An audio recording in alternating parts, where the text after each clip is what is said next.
Saya rasa saya tak nak jawab soalan tu. Nanti Tuan Haji tengok bola. Nanti tanya kalau bola skor macam mana.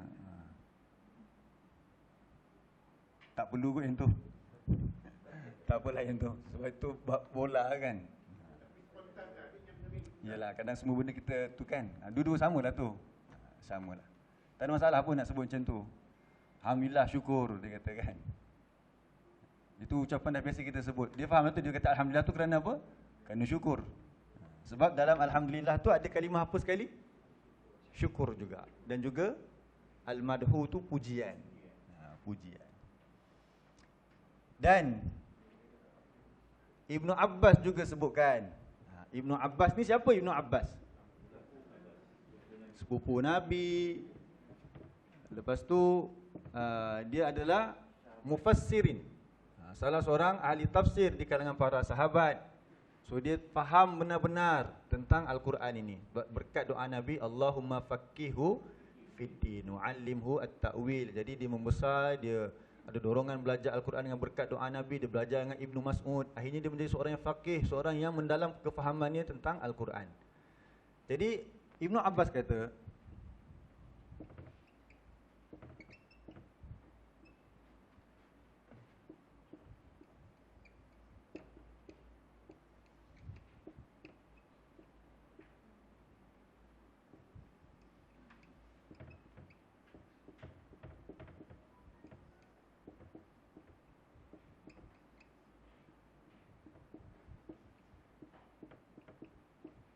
okey, cuba.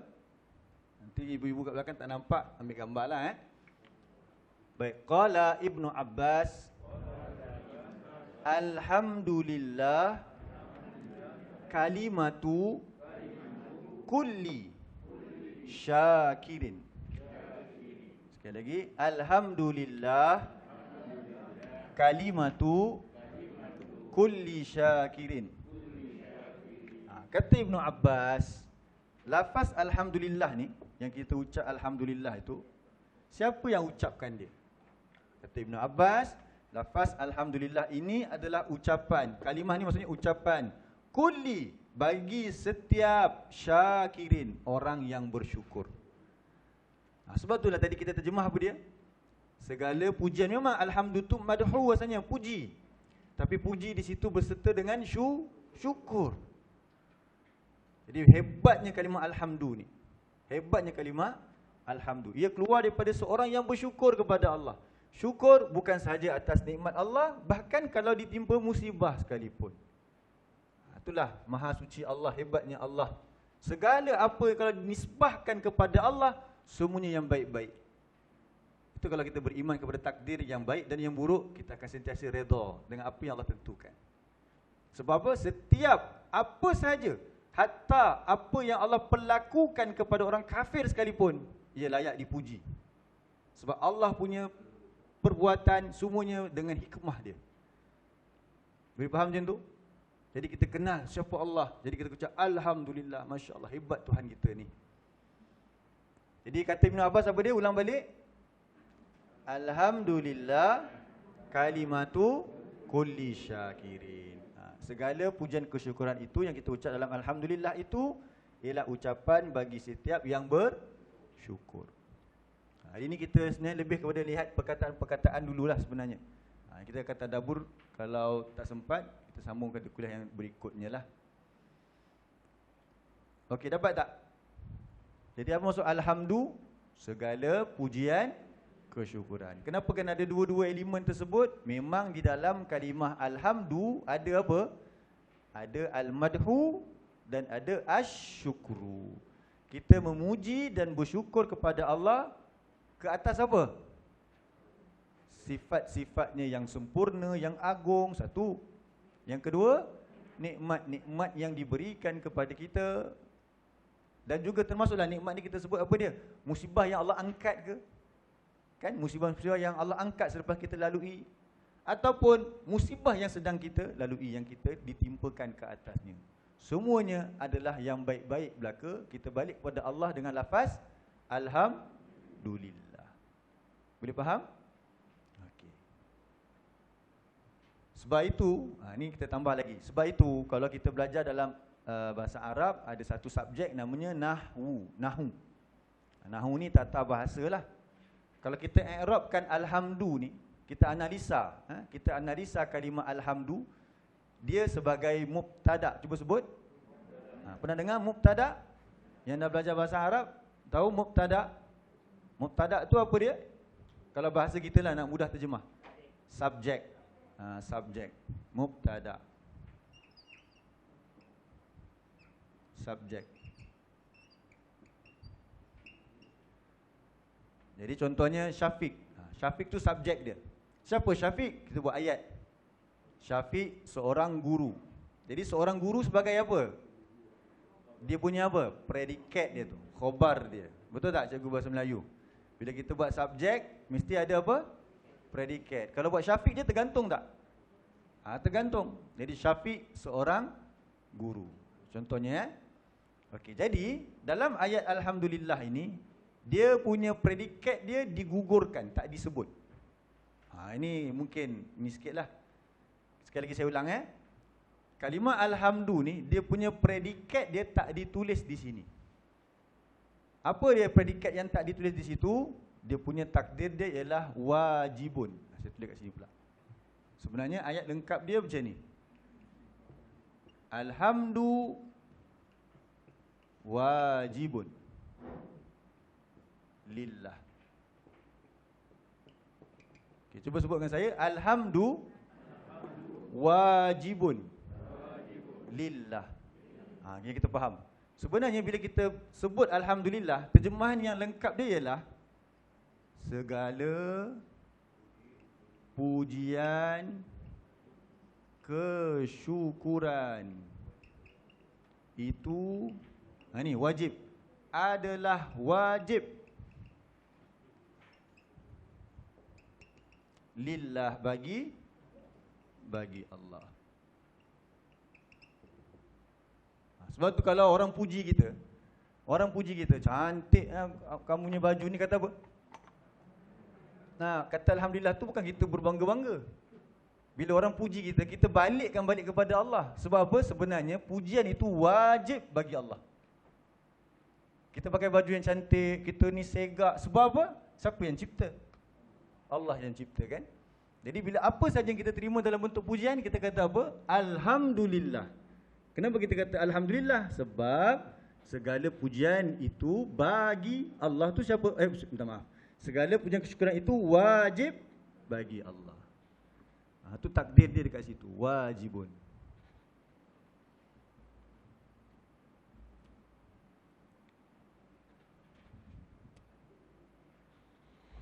Baik, Rabb pula. Kita tengok kalimah Rabb. Apa terjemahan Rabb tadi? Yang mencipta dan memerintah. Yang mencipta dan memerintah. Mencipta apa bahasa Arab? Khaliq. Memerintah apa dia? Kita boleh terjemah sebagai mudabbir. Mudabbir. Baik, yang ini cuba kita tengok dalam surah 7 ayat 54. Surah 7 ayat 54.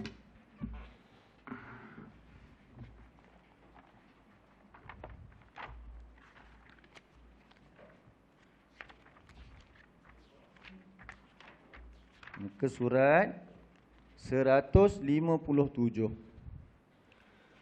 Muka surat 157. Surah 7 ayat 54. Kita sekarang nak lihat pula makna apa? Rabb. Makna Rabb. Sebab ayat 54. Surah 7 ayat 54. Sebab kadang tu kita terjemah Rabb dengan terjemahan apa? Rabb. Tuhan, kan? Kalau ilah, ilah. Tuhan juga. Jadi sebenarnya ada beza di antara makna Rabb dengan makna ilah. Dua-dua memanglah kita kata Tuhan.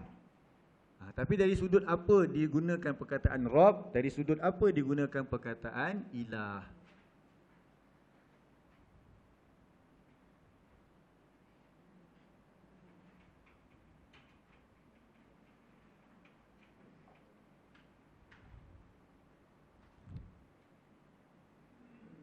Surah 7 ayat 54, muka surat 157. Jumpa dah? Okey. A'udzu billahi minasy syaithanir rajim. Inna rabbakumullahu alladzi khalaqas samawati wal arda fi sittati ayyam.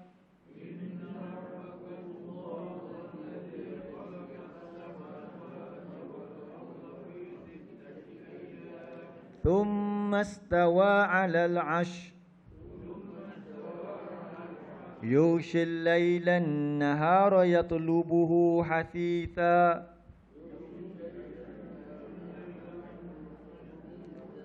والشمس والقمر والنجوم مسخرات بأمره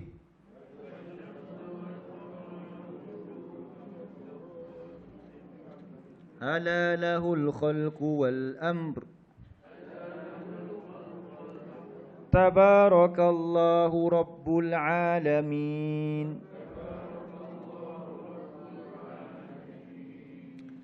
Baik, sesungguhnya Rabb kamu. Rabb kamu, Allah guna perkataan Rabb di situ kan? Rabb kamu adalah Allah. Jadi siapakah alhamdulillah? Siapakah yang kita puji tadi? Allah, Rabb. Samalah. Sesungguhnya Rabb kamu adalah Allah. Sebab tu dijelaskan di situ apa maksud Rabb. Allazi khalaqas samawati wal ard. Yang telah menciptakan petala langit dan bumi. Dan jumlah harinya adalah fi sittati ayyam. Dalam masa 6 waktu. Kemudian dia beristiwa di atas arash. Kemudian Allah sambung lagi tentang apa dia? Yughshil lailan nahar yatlubuhu hasitha. Dialah yang memasukkan malam dengan siang. Yatlubuhu, yang mengejarnya dengan cepat. Jadi malam dengan siang kan silih berganti, betul tak? Kalau pukul 7 masih gelap lagi sekarang. Agak gelap lah. Lepas tu 7 suku tiba-tiba dah terang dah.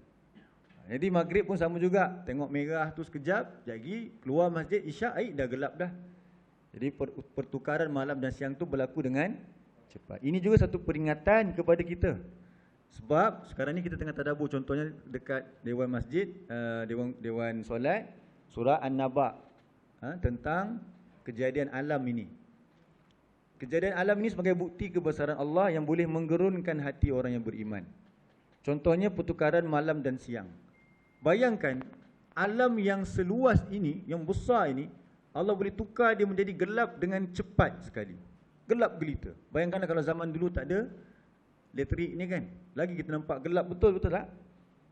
Jadi begitulah hati kita yang kecil ini, sekejap saja boleh ditukar kepada apa? Gelap.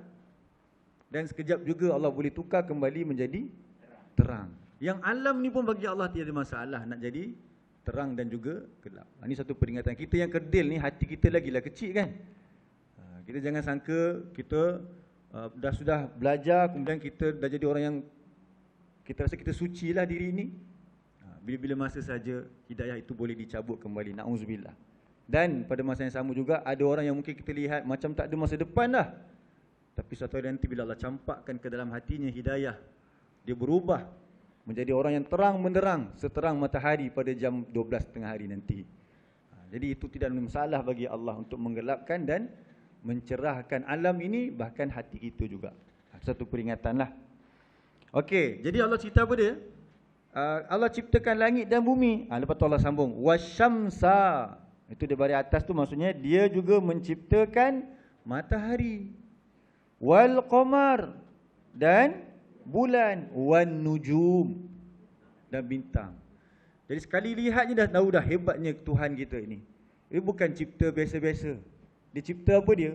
Makhluk yang besar-besar, yang bertenaga. Matahari itu punya tenaga macam mana nak cerita? Sangat-sangat luar biasa. Siapa yang ciptakannya? Dan dalam surah lain Allah ceritakan matahari semua berada di atas orbit masing-masing.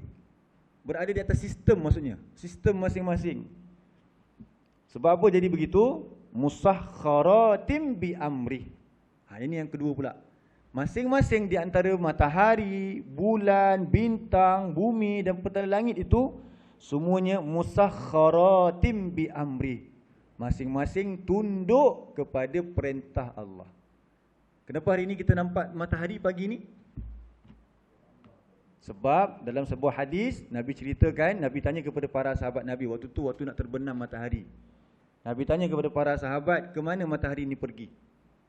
Para sahabat kata apa dia? Allah dan Rasulnya lebih mengetahui.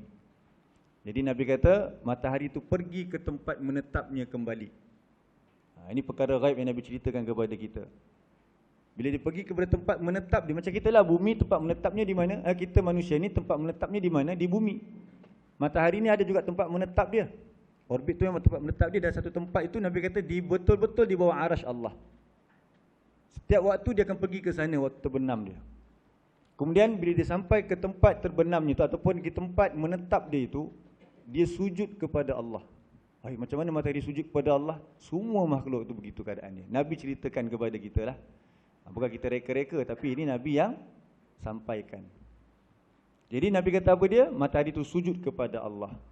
Kemudian Allah suruh dia bangkit. Dan dia tanya kepada Allah, apa yang perlu dia buat? Setiap hari dia tanya kepada Allah, apa yang dia perlu buat? Jadi Allah kata apa dia? Bangkit dan kembalilah ke tempat terbitmu tadi. Sebab itulah setiap hari kita akan nampak matahari terbit. Sebenarnya kerana apa? Kerana dia mentaati perintah Allah. Kita kena faham macam tu. Bukannya apa kita kata, alam semula jadi. Dia memang dah rutin dia begitu. Sebenarnya semuanya itu tunduk kepada perintah Allah. Siapa yang sampaikan kepada kita? Nabi Muhammad sallallahu alaihi wasallam. Matahari yang besar, yang bertenaga itu pun dia tunduk kepada perintah Allah yang perintahkan dia untuk bangkit daripada tempat terbitnya. Dan setiap hari begitulah, kata Nabi, sampai manusia tak sedar pun hal tersebut. Kita tak pernah naik, lepas tu ni tahu umur dah berapa dah. Dia tahu begitu je. Dia tak perasan matahari terbit itu adalah satu kebesaran Allah. Sebab dia berlaku setiap waktu. Sampailah yang terakhir, Nabi kata apa? Dia berlaku berterusan. Kemudian dia sujud kepada Allah. Allah suruh dia bangun. Lalu Allah kata kat dia, bangun, bangkit, terbitlah engkau daripada arah barat. Jadi itu apa dia? Final. Nanti hari kiamat berlaku. Kenapa dia dibangkit daripada arah barat? Kerana Allah yang perintah. Jadi dalam ayat ini Allah kata apa dia? Musakhkharatim bi amri. Semuanya bintang, bumi, langit, matahari, bulan, semuanya siapa yang cipta? Allah cipta. Dan semuanya tunduk kepada perintah Allah. Jadi Allah buat kesimpulan tepi itu apa dia? Ala lahul khalqu wal amru. Apa terjemahan dia? Cuba tengok. Ketahuilah, bagi Allah lah hak mencipta dan memerintah. Jumpa tak? Ala lahul khalqu wal amru. Apa terjemahan kat situ? Ketahuilah, bagi Allah lah hak mencipta dan memerintah. Nampak ada dua perkara di sebelah situ, cipta dan perintah. Pada ayat yang Allah perkenalkan dia ialah Rabb kamu. Kan permulaan ayat ni apa Allah sebut? Inna rabbakumullah. Inna rabbakumullah. Sesungguhnya Rabb kamu adalah Allah. Kemudian apa yang diceritakan dalam ayat ini? Cerita tentang penciptaan langit, bumi, matahari, bulan dan bintang. Satu. Kemudian Allah kata juga, semua yang Allah ciptakan itu, makhluk yang diciptakan itu, musakhkharatim bi amri. Semuanya tunduk kepada perintah. Jadi kita buat satu contoh tadi, matahari terbit setiap hari itu kerana apa?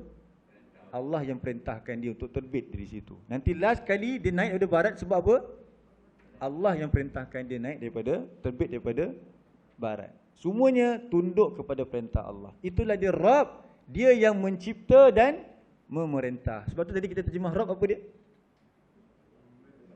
Yang mencipta dan memerintah.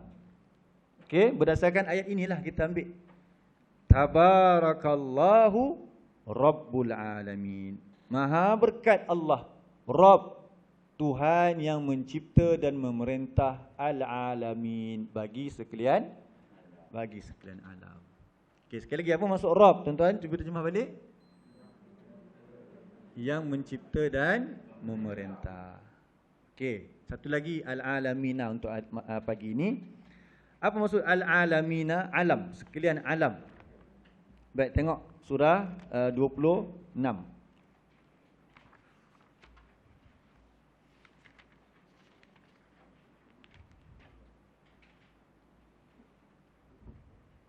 Ayat 16.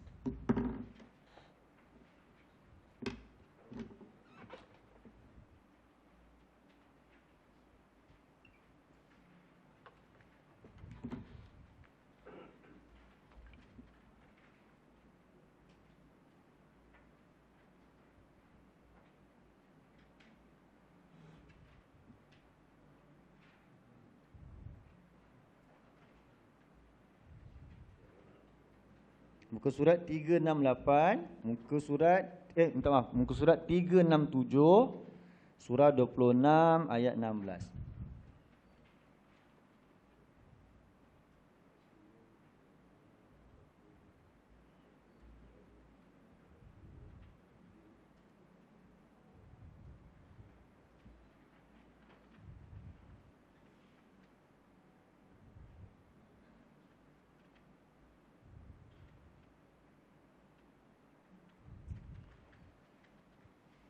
Muka surat 367, surah 26 ayat 16. Surah 26 ayat 16. Baik. A'udzu billahi minasyaitonir rajim. Fa'tiya fir'auna faqula inna rasulu rabbil alamin.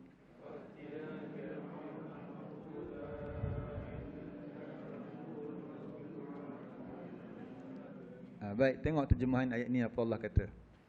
Jadi Allah perintahkan kepada dua orang nabinya, iaitu Musa dan Harun. Fa'tiya, maka datangilah oleh engkau berdua Fir'auna, akan Fir'aun. Pergi bertemu dengan Fir'aun. Ini bukan bertemu siapa ni, bertemu raja yang sangat zalim. Faqula, ni tas yang besar ni. Dan katakanlah oleh engkau berdua kepada siapa? Fir'aun. Kata dekat dia yang mengaku Tuhan. Dia mengaku Tuhan, dia boleh menyeksa siapa saja. Ini Fir'aun. Inna rasulu rabbil alamin. Sesungguhnya kami ini utusan daripada Rabb, Tuhan yang mencipta dan memerintah al-alamin, bagi sekalian alam. Kemudian Fir'aun tanya. Tengok ayat yang ke-24. Ayat yang ke-23. Lompat sikit, tengok ayat yang ke-23.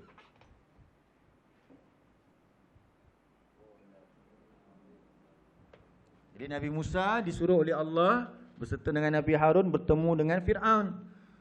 Lalu dakwah kepada Fir'aun dan perkenalkan dirinya sebagai utusan daripada Rabbul Alamin. Fir'aun kata dia apa? Dia Rabbul A'la, Tuhan yang paling tinggi, yang paling agung, kata Fir'aun. Dia mengaku dia Tuhan. Tapi datang siapa Nabi Musa dengan Fir'aun? Anak angkat. Anak yang dijaga, yang diasuh, yang diberi layanan eksklusif. Sebab Nabi Musa ni sepatutnya disembelih.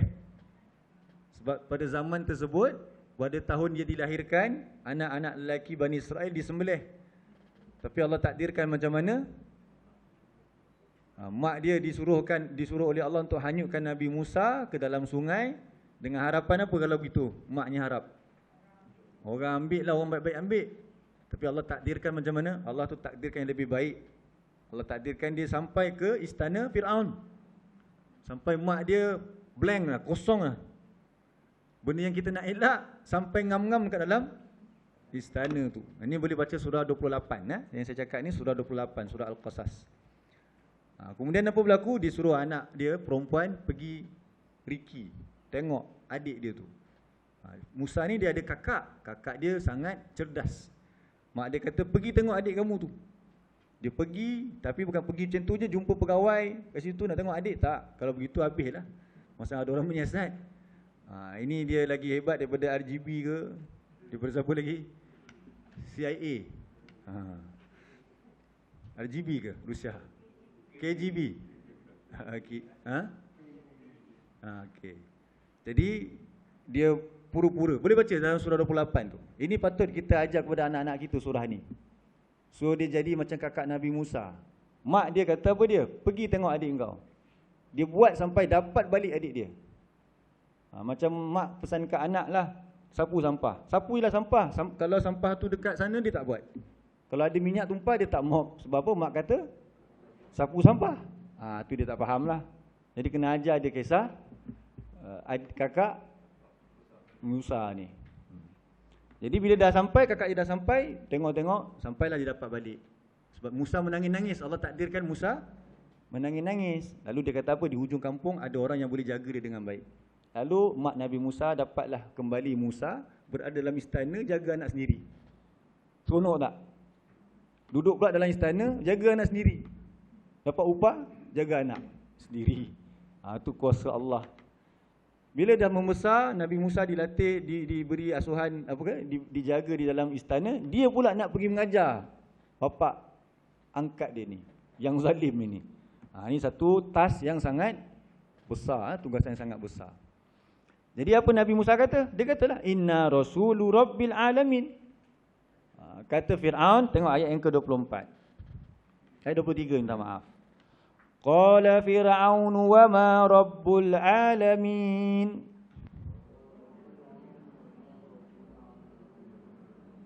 Jumpa tak ayat 23 sekarang? 23. Tengok apa maksud dia? Fir'aun berkata, ma rabbul alamin. Apa tu rabbul alamin? Dia tak tanya siapa, dia tanya man, dia tanya ma. Benda apa tu? Biadab kan? Benda apa tu rabbul alamin tu? Apa tu rabb al-alamin? Jawab Nabi Musa, qala rabbus samawati wal ardi wa ma bainahuma.